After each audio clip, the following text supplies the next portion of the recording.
We invite you to join us this weekend for worship. Visit stonebridgesimi.com for service times and directions. Now let's listen to this week's message. More good news from Stonebridge Community Church. For the next couple of weeks, we're going to be taking a little break from our series on the story to focus in on the Advent and Christmas season. But while we're taking a break, it's not going to be a complete or total break. We're going to be taking some of what we've looked at and learned so far in the story and apply it to our understanding of Jesus' birth in this series that I'm calling, instead of the story, this is going to be the Christmas story.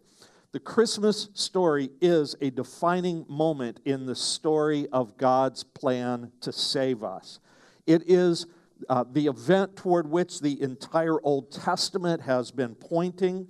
Christmas marks the moment when God's upper story and our lower story intersect, when they come together, when they connect. This is why, the angels talked about glory to God in the highest and on earth peace in Jesus. Those two things perfectly come together. It is the time when God sends His one and only Son, Jesus, to save us from the sin that first entered the world, as we've learned in the story, first entered the world in the Garden of Eden, and which has ever since defiled and defaced everything that it touches. It marks the moment when God's promise to Abraham, God's promise that you will be the father of a great nation, and through that nation, all the nations of the world would be blessed. This marks the moment when God's promise to Abraham begins to come true. This is why the angels announce this is good news of a great joy that will be for all the people. All the nations of the world will be blessed through the birth of this child. So let's just get into it. Every so often, you'll hear somebody say, I've tried to read the Bible because I know you're supposed to read the Bible, and I picked it up and it was kind of interesting at the beginning, and then I got bogged down and I just kind of gave up on it. And a friend will say to them, or maybe a pastor, or who knows, somebody will suggest, maybe you should start in the New Testament because the New Testament's about Jesus. The New Testament's way easier to understand. They go, I never thought about that. That's a great idea. So they get their Bible, they open it up to Matthew chapter 1, and within a couple of verses, this is what they get. Now Judah was the father of Perez and Zerah, whose mother was Tamar. Perez, the father of Hezron. Hezron, the father of Ram. Ram, the father of Amminadab. Amminadab, the father of Nahshon. Nahshon, the father of Salmon, etc., etc. And they go, this is the easy part? I don't think so. Of all things, the New Testament starts out with a genealogy. It starts out with this long list of 40-some, many unfamiliar names. The Bible's New Testament begins with a bunch of begats. And as modern readers, we come across this and we go, could you think of anything more boring? Which is exactly the opposite of how Matthew's original readers would have read this material. For Matthew's first readers, nothing could be more exciting, nothing could be more thrilling, nothing could be more amazing and more relevant than this genealogy with which Matthew begins his gospel. In your program this morning, you'll find a really simple family tree. Why don't you pull that out? Just take a quick look at it. Did you see it in your program this morning? I don't want to ask you to fill it out right now, but I would like a quick show of hands.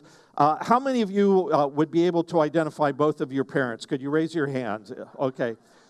Now, this is from memory, not from, looking it up or what. How many of you could identify all four of your grandparents? Okay. How many of you can identify all 8 of your great-grandparents? That's amazing. How many of you can identify all 16 of your grandparents' grandparents? From memory? Are you serious? Oh, so you cheated then. No. You're not allowed to do that. You're not paying attention. So, Here's what I've discovered while I was doing some research on this message, that in the modern world today, regardless of almost which culture you come from, African cultures, Asian culture, just because of the modern world and globalization and so on, the average person today can usually, from memory, can usually go back to their grandparents, maybe, any farther than that, and you get lost. The average person today really has lost a sense of connection with the past, and it's because we're no longer an oral culture. We're a computer culture. It's one of the reasons that the PBS series, Finding Your Roots, has anybody seen that show on TV, Finding Your Roots? Really interesting. One of the reasons it's so interesting is because it connects people with a history that they had no idea that they were a part of. This guy will sit down with Anderson Cooper or Jessica Alba or somebody and say, did you know these folks were in your background? They go, wow, this is amazing. I had no idea. The fact that the New Testament starts with a genealogy is important, and it's important for a bunch of reasons, not the least of which, and let me just put this right in the beginning of this message, it highlights how the Christmas story is meant to be seen as a fact, not fiction. That this is history, this is not mythology.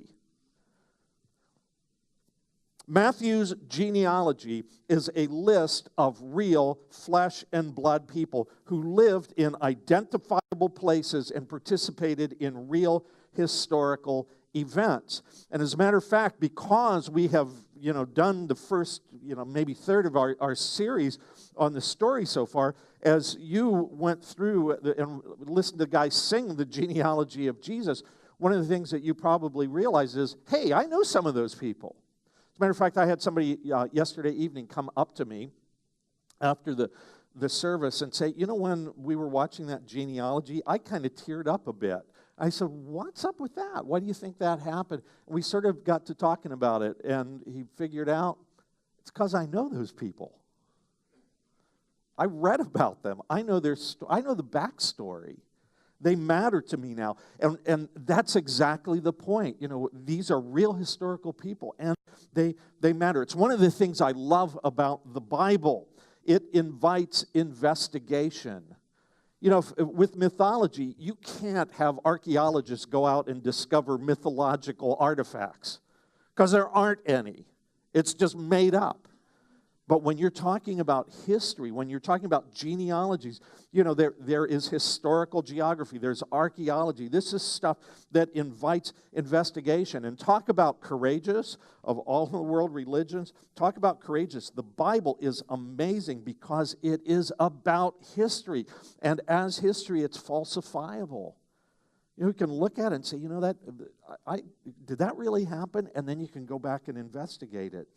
So if you ever hear somebody say, the Bible, that's just a bunch of myths, you will know, if somebody says that you're talking to somebody who either doesn't know very much about the Bible, or they don't know very much about what myth is, or they don't know very much about either one, and they're just repeating something they heard somebody else say. This is not mythology. This is history. It is fact and not fiction. Starting the Old Testament or the New Testament with a genealogy is a bold move because, in Matthew's part, because he's saying this is real. This actually happened. This took place. Genealogies always signal historical relationships, never myth. But it's more than that. Matthew's genealogy is important for another reason. That's just kind of basic stuff. Matthew's genealogy tells us that the Christmas story is part of a larger story. It is, as a matter of fact, part of the larger story that we have been studying together as a congregation. God's story, the greatest story ever told. The New Testament's very first verse is an absolutely brilliant beginning. It was originally written in the Greek language, and this is that verse. Matthew chapter 1, verse 1, in Greek, it reads, Biblos geneseos Jesu Christou, huiou David, huiou Avraham. What does that mean? Very first word is Biblos. What does that word look like to you? Bible. And the word Bible means book or collection of books or a record. So that first word means record. Let's look at the second word, geneseos. What does that look like or sound like? Genesis, yeah. It's the same root from which we get words like genes, genome, generations, and Genesis. That's exactly the same word as the Greek translation of the very first book of the Bible. So what is Matthew doing here? He's telling us this gospel that you are about to read is a book about the new beginning, the new creation that God has brought about through Jesus Christ, or Jesus the Messiah, who is the son of David, the son of Abraham. That first verse, that very first verse of the New Testament ties the story of Jesus to two incredibly important Old Testament figures, one of whom we have met so far in the story, the other of whom we're going to be introduced to at the very beginning of January when we recontinue the series on the story. We learned in the story that Abraham lived about 2,000 years before the birth of Jesus. And I'll get on to David in a moment, but Abraham's 2,000 years before the birth of Jesus, David 1,000 years before the birth of Jesus. Easy to remember, right? Nice round figures. Abraham lived 2,000 years before the birth of Christ. He and his wife, Sarah, you will remember, were an old couple. They had no children. Sarah was past her childbearing years. She'd gone through menopause. There was really no hope for them to have biological children of their own. And yet God appeared to Abraham and promised Abraham that he and Sarah would have a child in their old age, that this child, through this child, Abraham would become the father of a great nation, and through that nation, all the nations on the earth would be blessed. Genesis 22:18 says, "Through your offspring, all nations on earth will be blessed because you have obeyed me." This is why the Bible calls Abraham the father of faith, because he actually believed that promise, as outlandish as it may have seemed. Now, as I mentioned, we'll cover King David, who lived around 1,000 years before the birth of Christ when we pick up the story in January.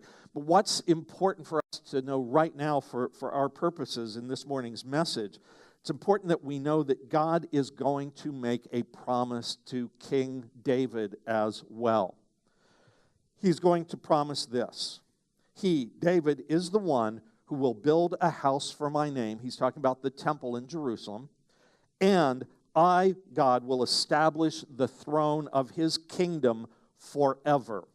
In other words, David is going to be the head of a dynasty that is going to last forever. It will never end. That's a huge promise. Matthew's genealogy then traces the family line of Jesus from Abraham to King David, then from King David down to the collapse of the kingdom, the deportation to Babylon, and then from the collapse of the kingdom to the New Testament Joseph, the husband of Mary, Jesus' mother. This genealogy pretty much summarized the history of Israel. It started with the promise of God to Abraham, you will be the father of a great nation, through you all the nations of the world will be blessed. It went through his children, Abraham, Isaac, Jacob, Jacob's children, Judah and his brothers. Now, whose story is that? The story of Judah and his brothers that we read in the story. Joseph. All right? And then it picks it up from Joseph, and this is a period of time when we're looking at the Exodus and the wilderness wanderings. We've got Rahab here. She was during the time of the judges. We'll talk about her in a little bit. As were Ruth and Boaz and Ruth and so on. They're during the period of judges as well. Ruth and Boaz have a son named Obed. Obed has a son named Jesse. Jesse has a son named David, who becomes the king of all of Israel. And we're going to learn about what happened next when we pick up the story in January. But Matthew wants his readers to know that all of the stuff that we have been learning in the story, all of it had been leading up to Jesus. though nobody knew it at the time. No one knew it at the time. So the Christmas story, here's the point, the Christmas story is not a standalone story. It is a part of a larger story, God's story, the greatest story ever told. Quick sidebar. Every so often people say, you know what, there's also a genealogy in Luke. And I looked at those two together, and they don't line up perfectly. What's up with that? I'll tell you what's up with that. Could we go back to the genealogy? Thanks. Thanks, Paul. So right here we have David the king, and he has a son named Solomon from Bathsheba. And so Solomon wasn't David's only son. He had another son named Nathan. And guess what? Luke traces Jesus' family line not through Solomon and his descendants, but through Nathan and his descendants, that leads to Mary, the mother of Jesus. So cool. And they're not at all contradictory. Now, in Luke's genealogy, this is a genealogy that, it's a story that is absolutely full of surprises. The fact that I mentioned Rahab in Jesus' genealogy, that ought to be a little bit of a surprise to us. You remember who Rahab is? She's the prostitute who, rescued the spies that Joshua had sent into Jericho before he took that city. It is remarkable that in the genealogy of the Messiah, you would find a prostitute. Matter of fact, it would have been surprising just to find a woman in a Jewish genealogy. Women are almost never mentioned, not only in Jewish genealogies from this time, but anywhere in the ancient Near Eastern genealogies. But in this genealogy of Jesus, there's not just one woman, there are 5 women. We have Tamar, Rahab, Ruth, Bathsheba, not mentioned by name, she's called the wife of Uriah, and then Mary, the mother of Jesus. And one of the things that's incredible about that is almost all of them were Gentiles.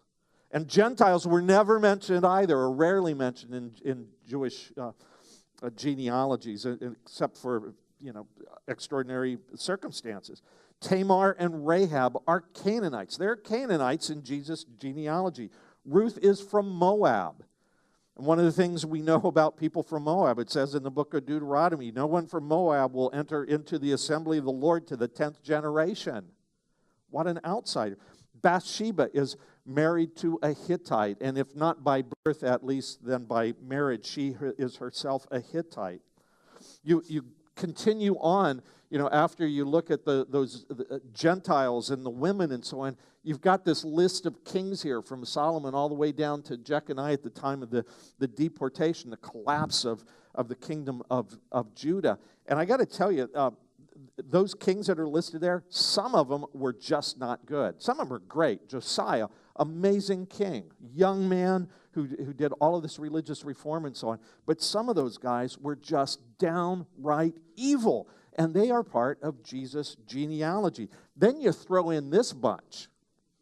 After the deportation, those are people we know almost, for all intents and purposes, we know absolutely nothing about them other than that they are in this list. And you add all of those folks together. You got your patriarchs, you got your Gentiles, your women, you've got good and bad kings, and you've got random people, and you mix them up, and what do you got? You got a tossed salad.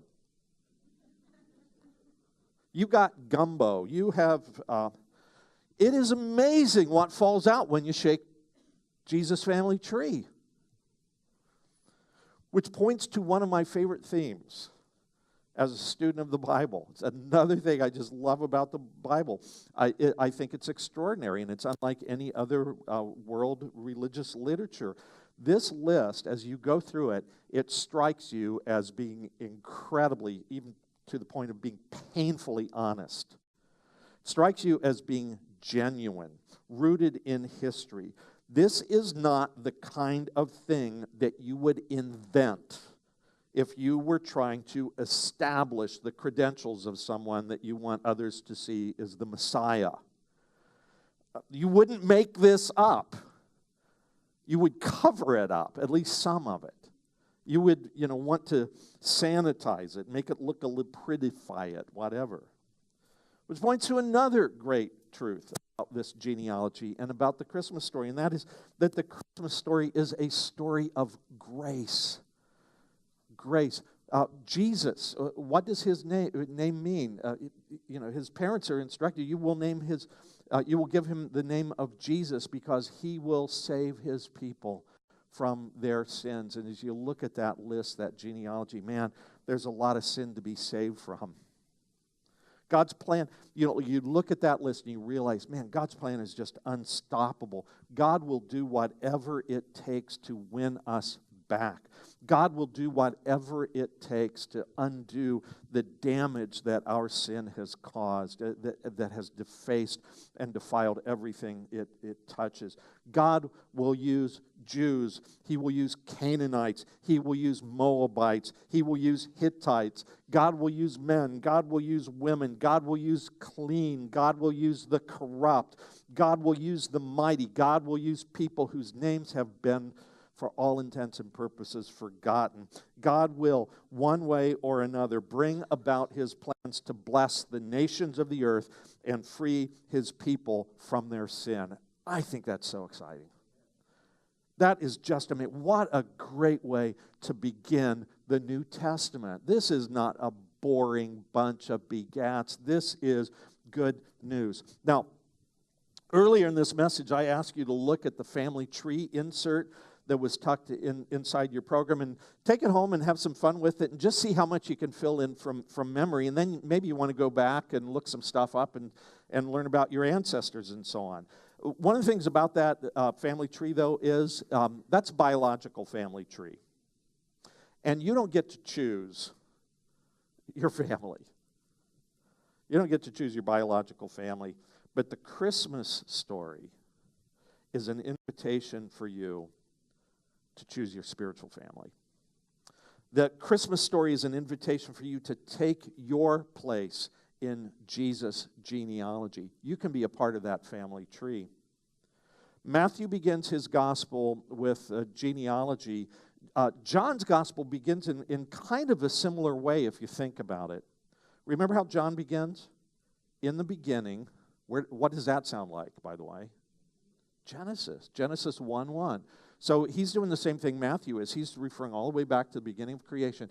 John says, in the beginning was the Word, and the Word was with God, and the Word was God. He says, in him was life, and that life was the light of all mankind. He came to that which was his own, but his own did not receive him. Now here's the money verse.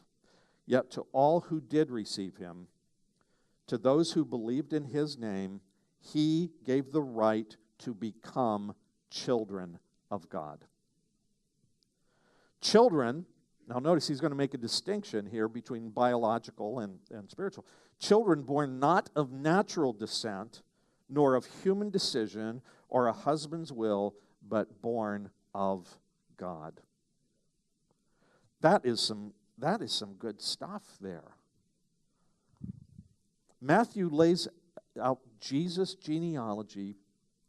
John, for his part, invites us to join that genealogy. And how do you join that? How do you become a part of Jesus' family tree? By believing in him and welcoming him as the one whom God sent to bring us light and life. Now, here's the interesting thing about this. You can inherit your genes from your parents. You can inherit furniture from your parents, but you cannot inherit faith from your parents. Faith isn't something you inherit. Faith is something that for each and every one of us is a personal decision to trust God, and each of us has to make that on our own. I use the analogy of marriage. Just because your parents were married doesn't mean that you're married. That's something you have to do on your own. You don't inherit marriage. You don't inherit faith. Your parents can pray for you. They can baptize you.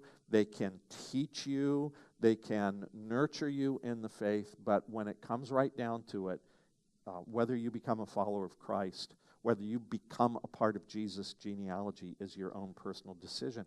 So that's something I want to invite you to do today if you haven't done so already. Today, take your place in the story. Say, I want to be a part of that. Take your place in this story. It's the greatest story ever told. It is God's story, the story of God's unstoppable love for us. Become a part of Jesus' genealogy and become a member of God's own family. For those of us who have already done that, I want to remind you of how the Gospel of Matthew begins and also how it comes to a close. Because the way it begins is it talks about the genealogy of Jesus, the son of Abraham, the son of David. And what was the promise to Abraham? You'll be the father of a great nation through whom all the nations of the world will be blessed. Right? And how does the Gospel of Matthew draw to a close? Right near the end, Jesus, risen from the dead, is about to ascend into heaven, and he gathers those who have become his disciples, and he tells them this. Now go and make disciples of whom? All nations. We are a part of God's plan. We are a part of God's plan promised to Abraham, incarnate in Jesus, and now with the task given to us that we be the people through whom all the nations of the world would be blessed by our sharing our faith with them. And so I want to encourage you to do that this Christmas season, this Advent and Christmas season. Don't be shy about inviting folks to be a part of what we do here.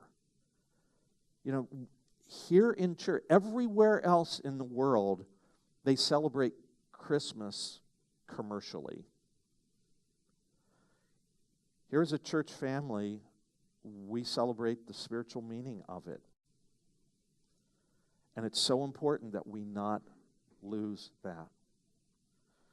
After the offering, we're going to have an opportunity to gather around this table. And I really like you to think of this, it's called the Lord's Supper. So think about this as a supper table. And think about us as a family of faith gathering around the supper table together. I hope if you have not done so already that you will welcome Jesus, light and life. Welcome him as your Savior and Lord. And join us at this table where we have a chance today to celebrate the Christmas story. God's story. The greatest story ever told. We invite you to join us and look forward to welcoming you to our campus.